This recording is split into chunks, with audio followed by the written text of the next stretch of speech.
Thank you very much. On behalf of the great Empire State and the whole family of New York, let me thank you for the great privilege of being able to address this convention. Please allow me to skip the stories and the poetry and the temptation to deal in nice but vague rhetoric. Let me instead use this valuable opportunity to deal immediately with the questions that should determine this election and that we all know are vital to the American people. 10 days ago, President Reagan admitted that although some people in this country seem to be doing well nowadays, others were unhappy, even worried about themselves, their families, and their futures. The President said that he didn't understand that fear. He said, "Why, this country is a shining city on a hill." And the President is right. In many ways, we are a shining city on a hill. But the hard truth is that not everyone is sharing in this city's splendor and glory. A shining city is perhaps all the President sees from the portico of the White House and the veranda of his ranch, where everyone seems to be doing well. But there's another city. There's another part to the shining city. The part where some people can't pay their mortgages, and most young people can't afford one. Where students can't afford the education they need, and middle-class parents watch the dreams they hold for their children evaporate. In this part of the city, there are more poor than ever, more families in trouble, more and more people who need help but can't find it. Even worse, there are elderly people who tremble in the basements of the houses there. And there are people who sleep in the city's streets, in the gutter, where the glitter doesn't show.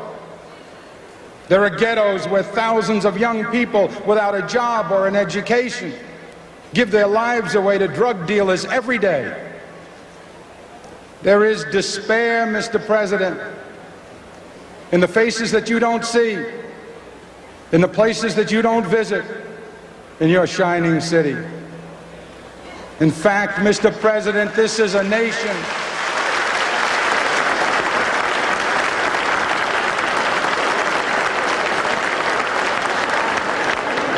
Mr. President, you ought to know that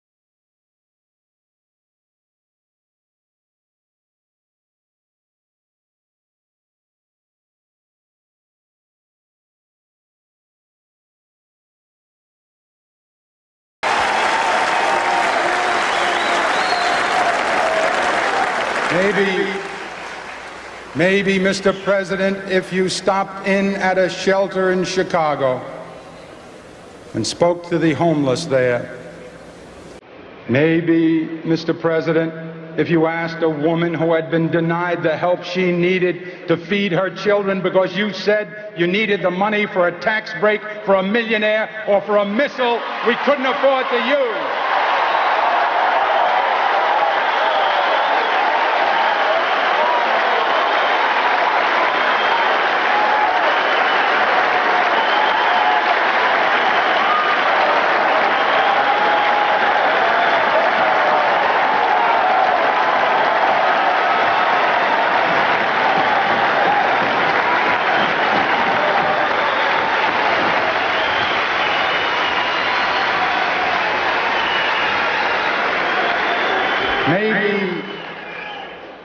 Maybe, Mr. President, but I'm afraid not.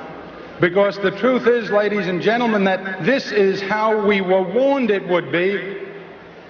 President Reagan told us from the very beginning that he believed in a kind of social Darwinism, survival of the fittest. Government can't do everything, we were told, so it should settle for taking care of the strong and hope that economic ambition and charity will do the rest. make the rich richer, and what falls from the table will be enough for the middle class and those who are trying desperately to work their way into the middle class.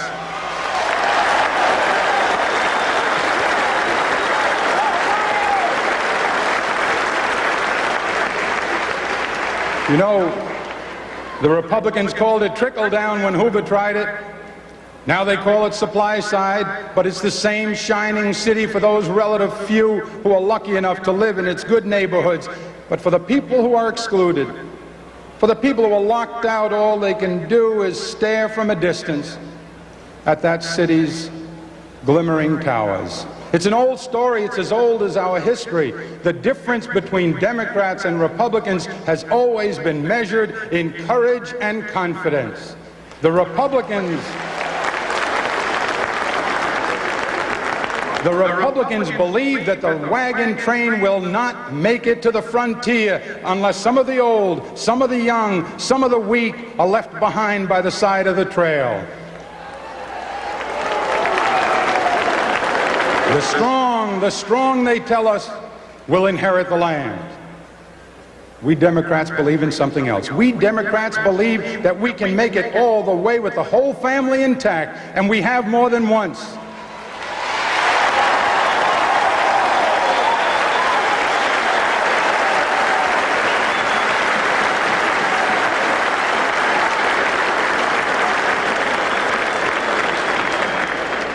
Ever since Franklin Roosevelt lifted himself from his wheelchair to lift this nation from its knees, wagon train after wagon train to new frontiers of education, housing, peace, the whole family aboard, constantly reaching out to extend and enlarge that family, lifting them up into the wagon on the way, blacks and Hispanics and people of every ethnic group and Native Americans, all those struggling to build their families and claim some small share of America.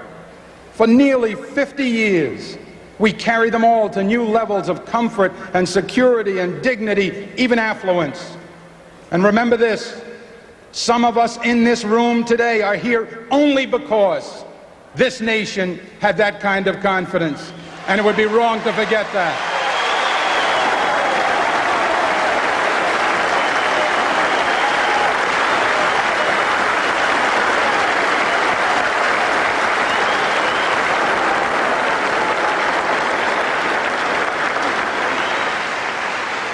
So here we are at this convention to remind ourselves where we come from and to claim the future for ourselves and for our children. Today, our great Democratic Party, which has saved this nation from depression, from fascism, from racism, from corruption, is called upon to do it again.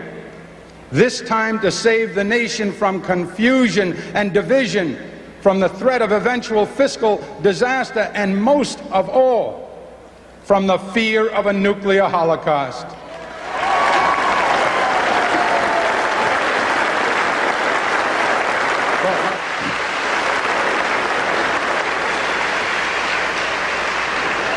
That's not going to be easy. Mo Udall is exactly right. It won't be easy. And in order to succeed, we must answer our opponents' polished and appealing rhetoric with a more telling reasonableness and rationality. We must win this case on the merits. We must get the American public to look past the glitter, beyond the showmanship, to the reality, the hard substance of things. And we'll do it not so much with speeches that sound good, as with speeches that are good and sound, not so much with speeches that will bring people to their feet, as with speeches that will bring people to their senses. We must make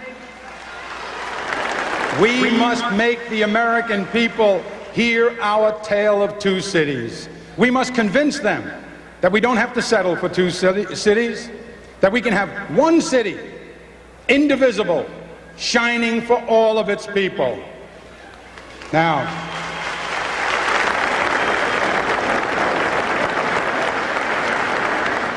we will have no chance to do that if what comes out of this convention is a babble of arguing voices. If that's what's heard throughout the campaign, dissonant sounds from all sides, we will have no chance to tell our message.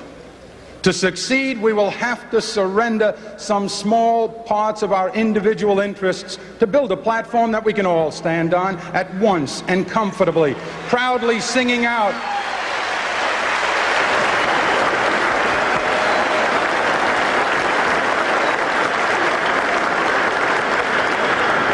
we need a platform we can all agree to so that we can sing out the truth for the nation to hear in chorus. Its logic so clear and commanding that no slick Madison Avenue commercial, no amount of geniality, no martial music will be able to muffle the sound of the truth. And we Democrats must unite. We Democrats must unite so that the entire nation can unite, because surely the Republicans won't bring this country together. Their policies divide the nation into the lucky and the left out, into the royalty and the rabble. The Republicans are willing to treat that division as victory. They would cut this nation in half into those temporarily better off and those worse off than before, and they would call that division recovery. Now,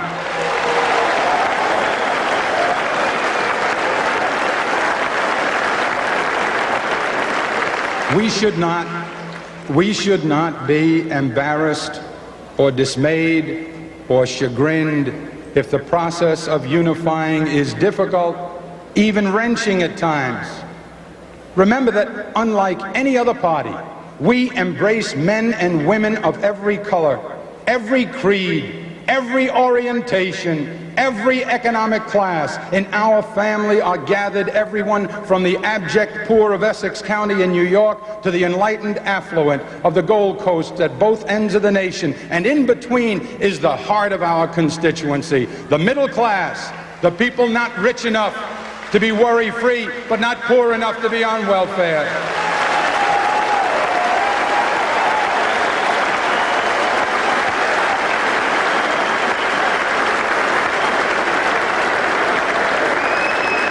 The middle class, those people who work for a living because they have to, not because some psychiatrist told them it was a convenient way to fill the interval between birth and eternity.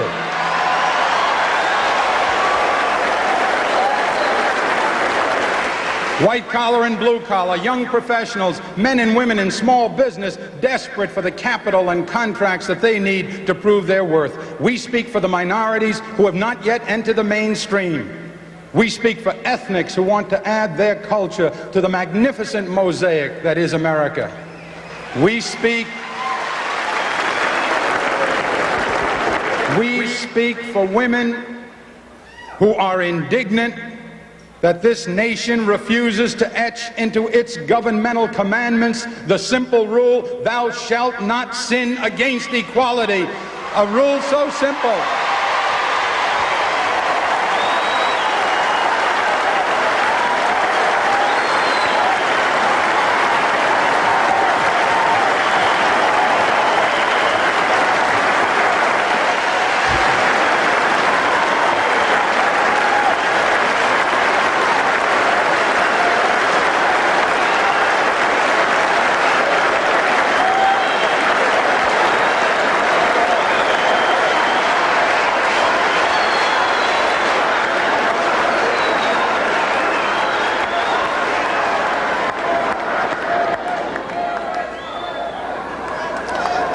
I was going to say, and I perhaps dare not, but I will. It's a commandment so simple it can be spelled in 3 letters. E-R-A.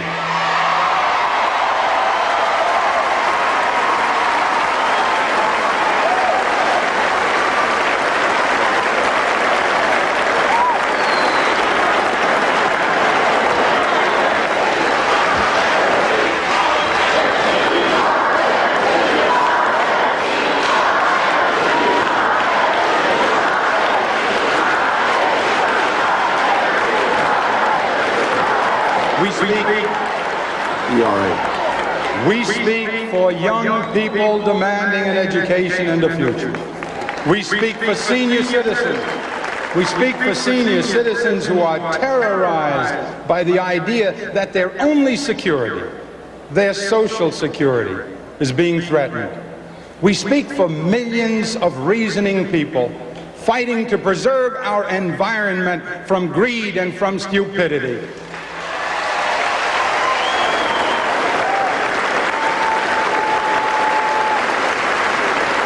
And we speak for reasonable people who are fighting to preserve our very existence from a macho intransigence that refuses to make intelligent attempts to discuss the possibility of nuclear holocaust with our enemy.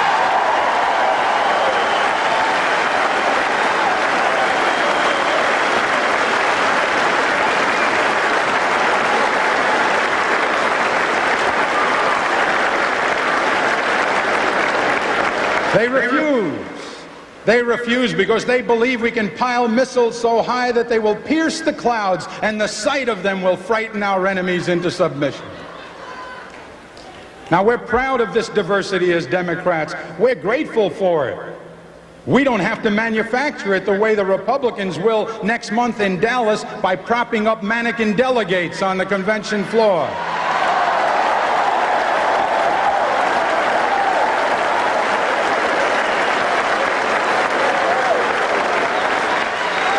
But while we're proud of this diversity, we pay a price for it. The different people that we represent have different points of view, and sometimes they compete and even debate and even argue. That's what our primaries were all about. But now the primaries are over, and it is time when we pick our candidates and our platform here to lock arms and move into this campaign together.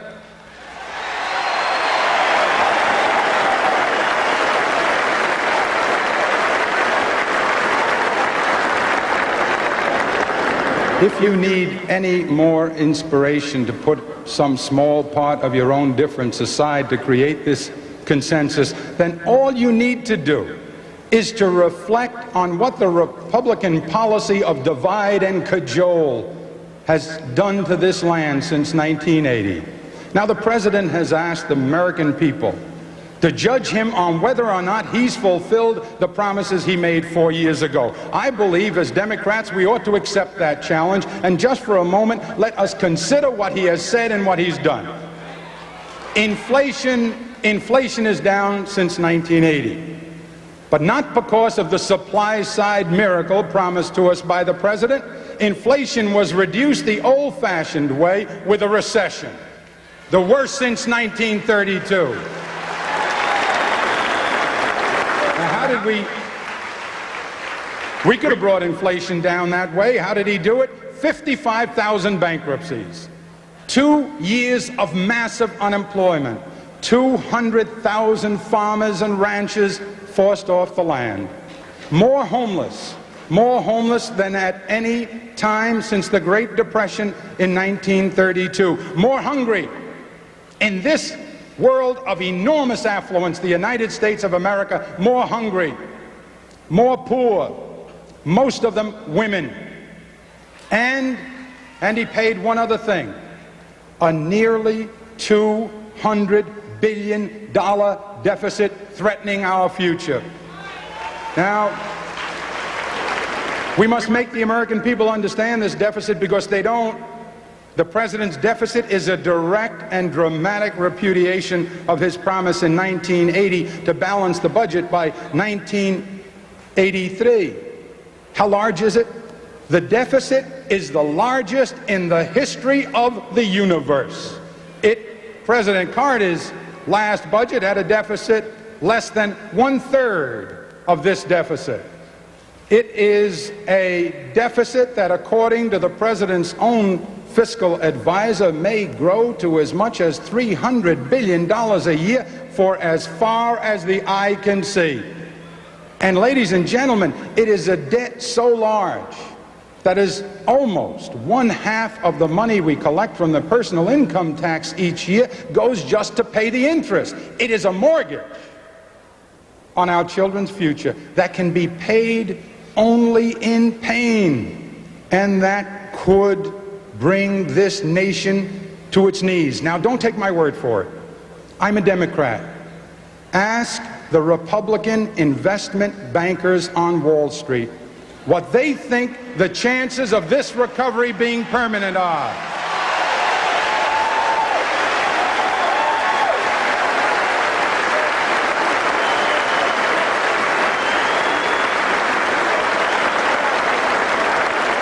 You see, if they're not too embarrassed to tell you the truth, they'll say that they're appalled and frightened by the president's deficit. Ask them what they think of our economy now that it's been driven by the distorted value of the dollar back to its colonial condition. Now we're exporting agricultural products and importing manufactured ones. Ask those Republican investment bankers what they expect the rate of interest to be a year from now. And ask them, if they dare tell you the truth, you'll learn from them what they predict for the inflation rate a year from now because of the deficit.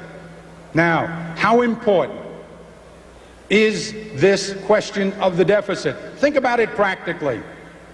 What chance would the Republican candidate have had in 1980 if he had told the American people that he intended to pay for his so-called economic recovery with bankruptcies, unemployment, more homeless, more hungry, and the largest government debt known to humankind? If he had told the voters in 1980 that truth, would American voters have signed the loan certificate for him on Election Day? Of course not. That was an election won under false pretenses. It was won with smoke and mirrors and illusions, and that's the kind of recovery we have now as well.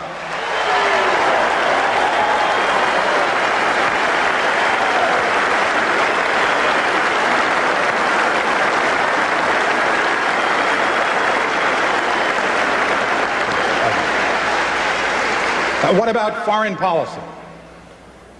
They said that they would make us and the whole world safer. They say they have, by creating the largest defense budget in history, one that even they now admit is excessive, by escalating to a frenzy the nuclear arms race, by incendiary rhetoric, by refusing to discuss peace with our enemies, by the loss of 279 young Americans in Lebanon in pursuit of a plan and a policy that no one can find or describe.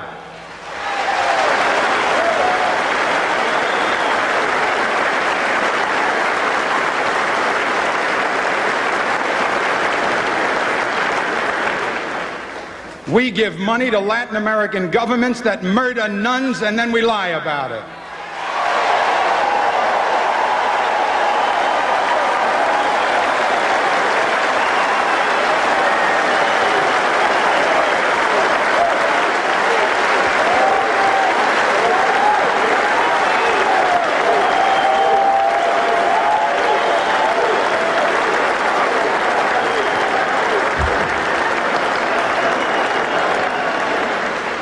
We have been less than zealous in support of our only real friend, it seems to me, in the Middle East, the one democracy there, our flesh and blood ally, the State of Israel.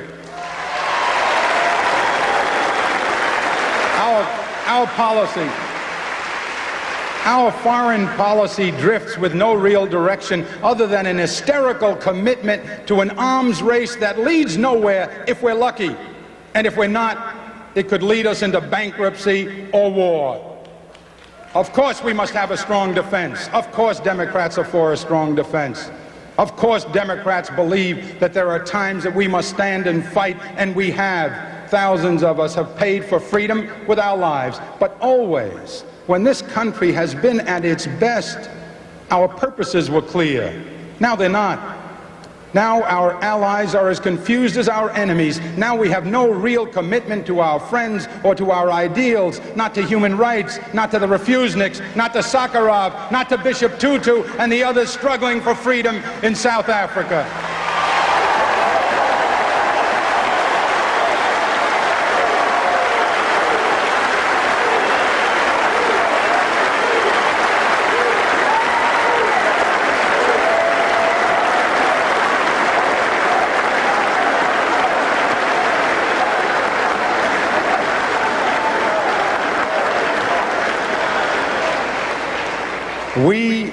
We have, in the last few years, spent more than we can afford. We have pounded our chests and made bold speeches. But we lost 279 young Americans in Lebanon, and we live behind sandbags in Washington. How can anyone say that we are safer, stronger, or better?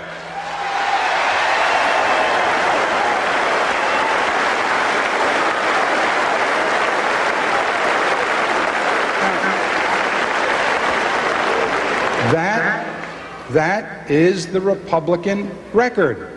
That its disastrous quality is not more fully understood by the American people, I can only attribute to the President's amiability and the failure by some to separate the salesman from the product. And now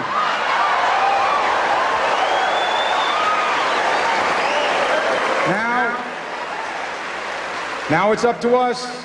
Now it's up to you and to me to make the case to America and to remind Americans that if they are not happy with all that the President has done so far, they should consider how much worse it will be if he is left to his radical proclivities for another 4 years unrestrained.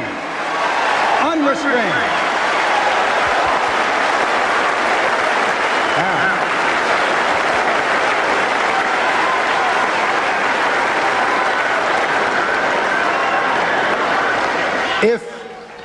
If July brings back Ann Gorsuch Burford, what can we expect of December?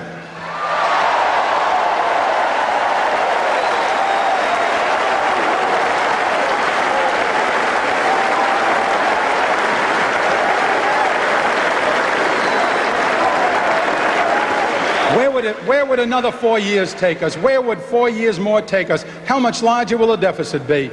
How much deeper the cuts in programs for the struggling middle class and the poor to limit that deficit? How high will the interest rates be? How much more acid rain killing our forests and fouling our lakes?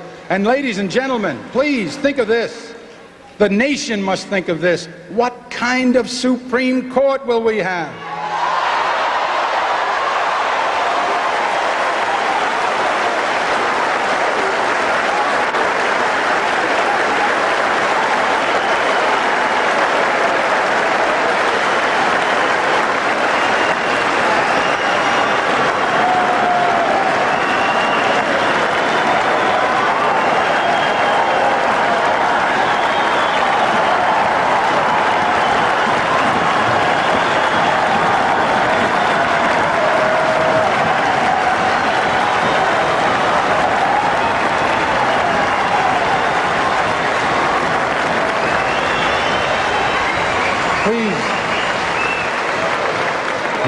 We must ask ourselves what kind of court and country will be fashioned by the man who believes in having government mandate people's religion and morality, the man who believes that trees pollute the environment,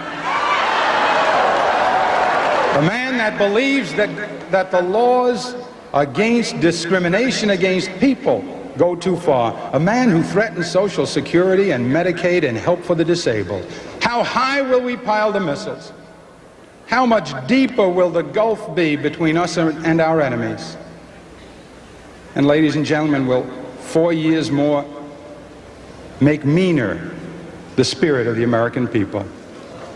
This election will measure the record of the past 4 years, but more than that, it will answer the question of what kind of people we want to be. We Democrats still have a dream. We still believe in this nation's future, and this is our answer to the question. This is our credo. We believe in only the government we need, but we insist on all the government we need.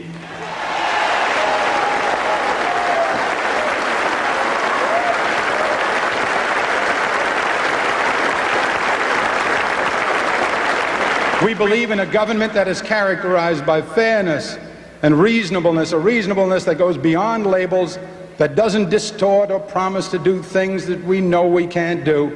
We believe in a government strong enough to use words like love and compassion, and smart enough to convert our noblest aspirations into practical realities.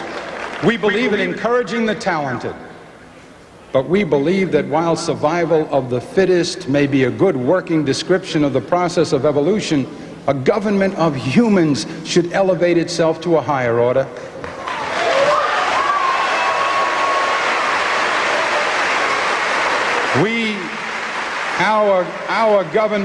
Our government should be able to rise to the level where it can fill the gaps that are left by chance or by a wisdom we don't fully understand. We would rather have laws written by the patron of this great city, the man called the world's most sincere Democrat, St. Francis of Assisi, than laws written by Darwin.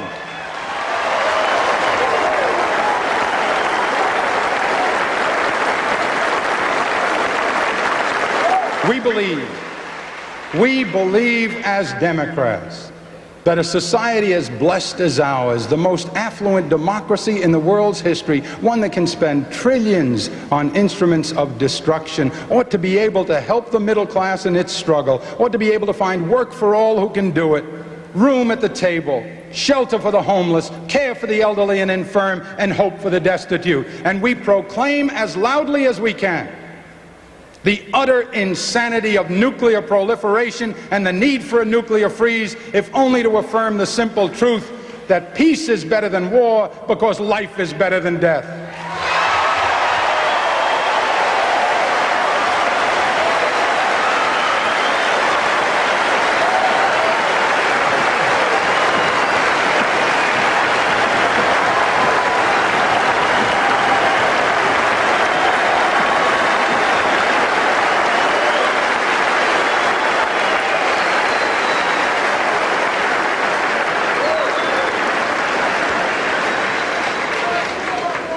We believe in firm but fair law and order. We believe proudly in the union movement. We believe in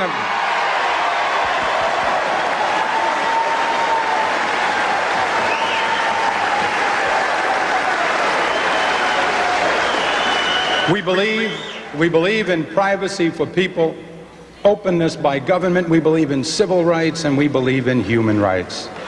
We believe in a single fundamental idea that describes better than most textbooks and any speech that I could write what a proper government should be.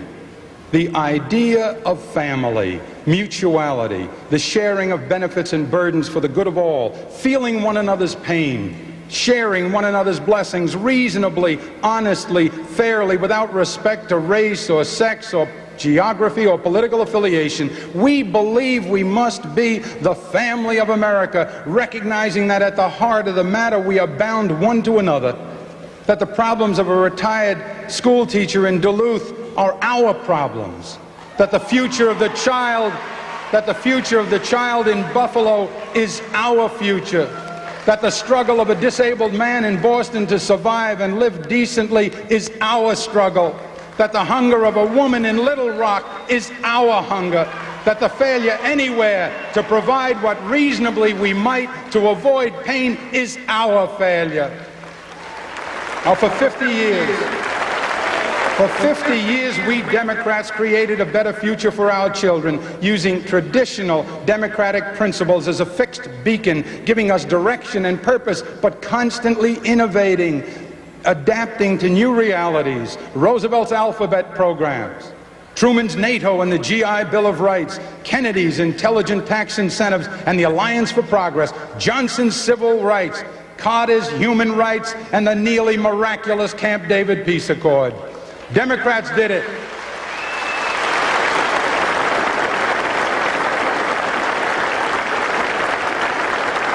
Democrats did it. And Democrats can do it again. We can build a future that deals with our deficit. Remember this, that 50 years of progress under our principles never cost us what the last 4 years of stagnation have.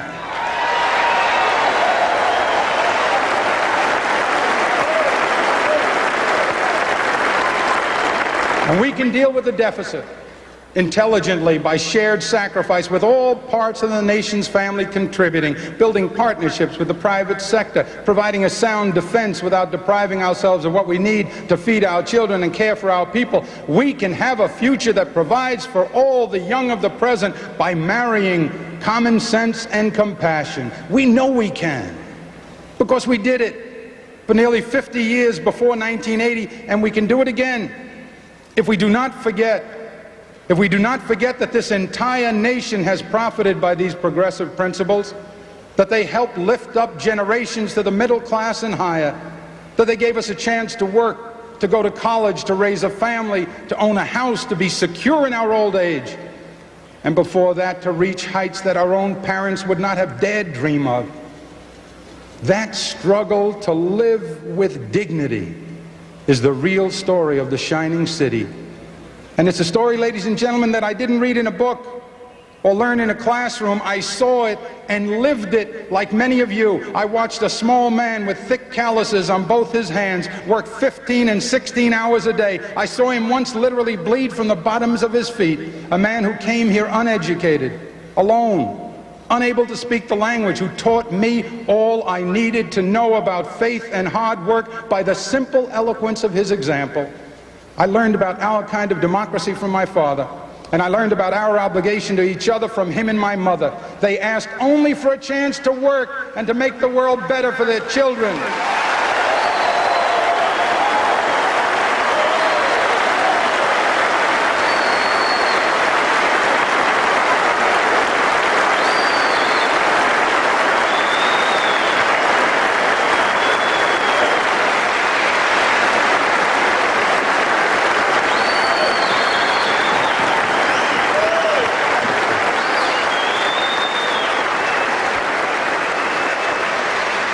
And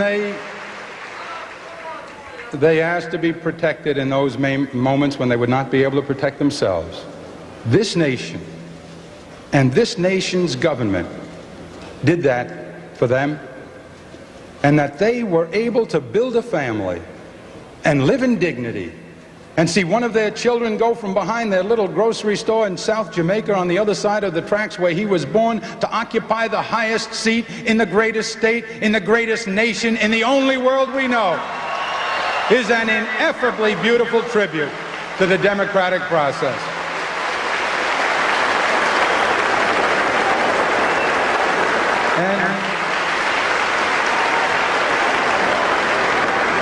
And ladies and gentlemen, on January 20, 1985, it will happen again, only on a much, much grander scale. We will have a new President of the United States, a Democrat born not to the blood of kings, but to the blood of pioneers and immigrants. And we will have America's first woman Vice President, the child of immigrants.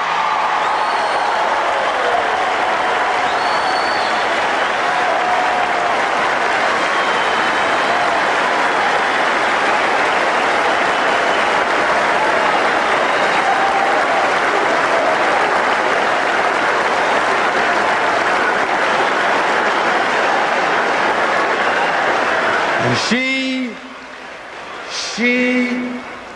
she will open with one magnificent stroke a whole new frontier for the United States. Now, it will happen. It will happen if we make it happen, if you and I make it happen. And I ask you now, ladies and gentlemen, brothers and sisters, for the good of all of us, for the love of this great nation, for the family of America, for the love of God, please make this nation remember how futures are built. Thank you, and God bless you.